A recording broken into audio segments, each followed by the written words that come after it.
Hi everyone, I've got Abbie Brown with me this morning. Abbie's the captain of the Great Britain Sevens team and has been since the Rio Olympics in 2016 and before. So Abbie, welcome. Abbie's going to talk to us about leadership, Yeah. experience of leading the GB Sevens program. So maybe start at the beginning, Abbie. How did you start as captain of the Sevens squad? Yeah, so after Rio, there was a year where loads of the girls went back to 15s. I stayed in sevens. And the coach kind of said to me, look, I think you could be a great leader, you could be a great captain for this team moving forwards, and like would love you to be captain. But at this time I was like 20, I think I was. So obviously very young and kind of just, I mean, honoured, completely honoured to captain the side, but it was bit of a crazy journey, I guess, to get me to where I am now. And obviously, yeah, what's that, 8 years on, I'm still captain. So I'm obviously doing something right. But yeah, at the start, it was just a crazy whirlwind, especially being so young. So one of the ideas of these Tuesday Um, videos is how we can help directors of sport. So when you started as captain, what did you learn about your leadership style and what worked for you, and how did it develop as you grew? so when I first kind of started out, I didn't really know. I captained when I was like under 14s, like the netball team. Like I'd done some sort of captaincy previously when I was a kid, but never a senior side, never a big program or a national side to that extent. So I kind of looked at the people's like styles and tried to be, I guess, what they did, or someone before me might have, how they would have dealt with it, or how my coach was dealing with things, or yeah, different styles, or and kind of trying to fit a mold which I thought I should be. We had a mixture of a squad. We had like a couple of senior people, but quite a lot of younger players in the squad at that time in 2017. So it was like, how do I get everyone almost, it's that liking to like me? How do I make sure everyone's happy and likes me and it's I'm the right fit? And I guess I learned kind of probably the hard way, and I was kind of thrown in the deep end of just how do I actually navigate this. We started not doing very well in tournaments. Yeah, we weren't doing as well as like we could have been doing. I was trying to balance having conversations with like head coaches and people in senior roles with also trying to balance how do I help these younger girls. Yeah, they're the same age as me because I feel like I'm still a young player. So that year was really challenging, especially because we didn't do as well. And then the year after, loads of the girls came back from 15s, including the captain who was captain in Rio before me. And I kind of said to the coach, I was like, look, like it's cool, like I'm happy for her to be captain again, and like I can just take a back seat and maybe just like learn off her. And he sat me down, he was just like, you're crazy, like I want you to be captain. I can see how like you could be a great captain in the future and a leader, and you really have like you've got grips of the group. And like for him to say that to me at such a young age, I was shocked because I was like, have I, like, do I really know what's going on? But actually that gave me confidence to go, actually, you do know what you're doing. You can do this and you'll just learn as it goes. And I think that's the biggest thing for me, is like learning to be myself along the journey. So at the start, I probably was trying to be somebody I wasn't for a couple of years. And like I said, trying to fit a mold that I thought that is what a captain should be like.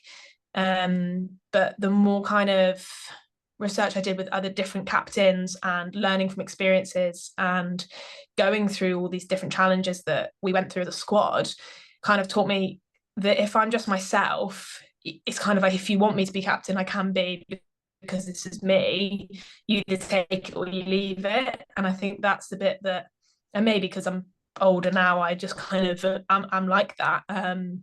But I think that's something that's really helped me on my journey, as being myself, because as soon as you're yourself, you don't, it's easier. Like I don't know, it's an easier decisions. Like things aren't harder because I'm like, well, how would I deal with this? This is how I deal with it. And like actually a lot of the time, a lot of other people are going to be dealing with it the same way.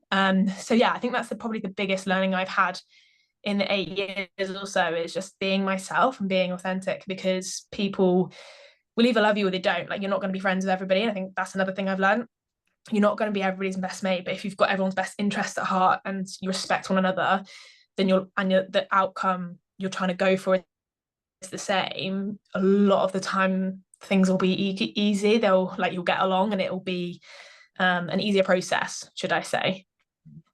I think that's great leadership as well, wasn't it, from your coach in the first place? And I think sometimes we forget as leaders, telling people that they've got the potential to be great at something, or that they are already great at something, makes people feel really good. And I also like your analogy there, and it will be similar for a director of sport, about you're in meetings with coaches, which would be like director of sport. You've got to have leaders with your senior management team, but you've also got to have meetings with your heads of sport. But also you've got to concentrate on yourself as a player, isn't you? And as a director of sport, you've got to teach as well. So, I think it is important to balance those things. So you obviously led a high performance team. And, what would be, a couple of lessons you would say from leadership that you have learned that you think work when we're trying to get the best performance out of people?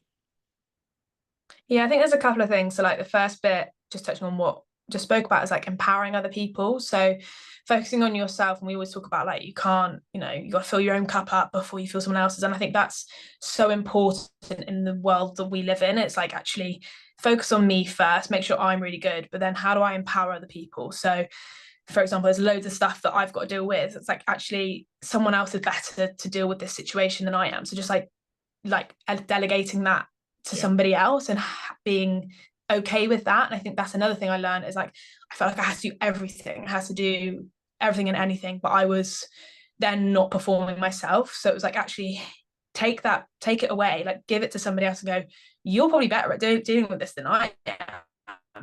So you go and do that. Doesn't mean that you're any worse leader. Actually, I think it creates you to be a better leader, because you understand that other people should also lead. Like, everyone should be a leader within their own rights. And I think that's something that we're trying to deal with at the moment, is like, in the last couple of years, like, you can be a leader. Like, just because I'm captain doesn't mean someone else can't also lead in a certain area of the pitch or a certain issue or whatever it is. Like, you have to be your own leader.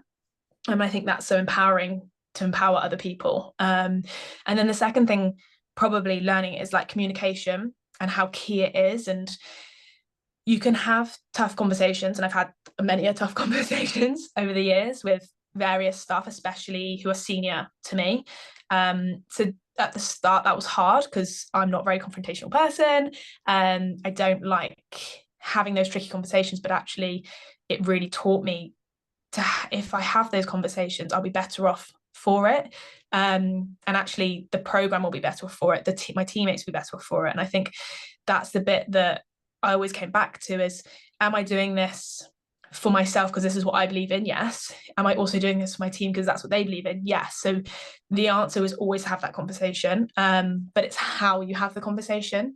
So a lot of the time it's like how you speak to people, how you navigate that. And I think there's been times it's been challenging over the years where people haven't dealt with it in the right way, and it's been an argument or whatever it's been, but actually it doesn't need to be. It's like how you say things to somebody else, because you don't know what other people are going through. Sometimes you do, sometimes you don't. And I think everyone's got their own stuff going on in their lives, and I think it's how you, yes, you're empowering someone, but how do you make them feel like they're being heard as well? And I think that's a bit of communication that's so important, about how you word something. So the whatever you're delivering, it could be a really tough conversation. For example, if you're not selected for a tournament, I've had conversations with coaches about this, if you're delivering that news, that's never a nice thing to say, but how do you deliver it in a way that still makes someone feel like they belong in the team, and how they can still have something to progress to? So we talk about our work-ons and stuff. So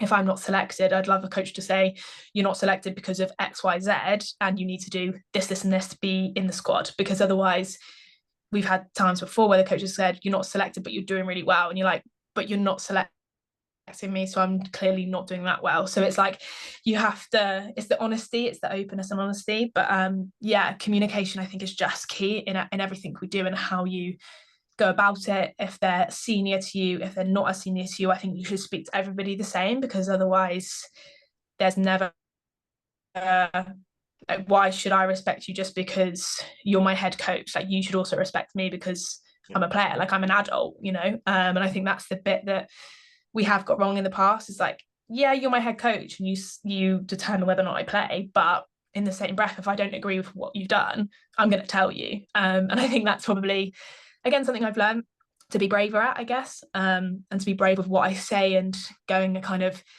you either want me or you don't, because this is what I am. And I like to think I build up a really good relationship with my head coach, so that then when these tricky conversations come, it's never like aggressive, it's never coming from a bad place, it's always coming from like, because we both care. And I think we're both under an illusion that we want to go towards the same goal, so it's never a horrible or tricky conversation, because we've built that relationship up in the first place to be able to have that conversation to then push us forward, you know. I think that's two brilliant things there for directors of sport. I think, you know, the empowering thing and sharing. I think a lot of directors of sport think they need to do it all. And I think a lot of leaders think they need to do it all. Whereas actually good leadership is, as a team, we're going to have all the answers. And as you say, if you're developing leaders in your team or in your department by giving them responsibility, that's fantastic. And I think the communication thing, I know a lot of people, you know, we do have to have those tough conversations, but if you have them, as you say, in a human way, and you're polite, and most of the time people are going for the same goal, it shouldn't be an argument at all. It can still be, you know, a good debate. I mean, I think it is healthy to disagree with people, isn't it? So I think they're Yeah. two brilliant tips. So that's been great, Abbie. Thanks very much for your time, and good luck with your injury as well. And No see worries. you back in the shirt Thank soon. you.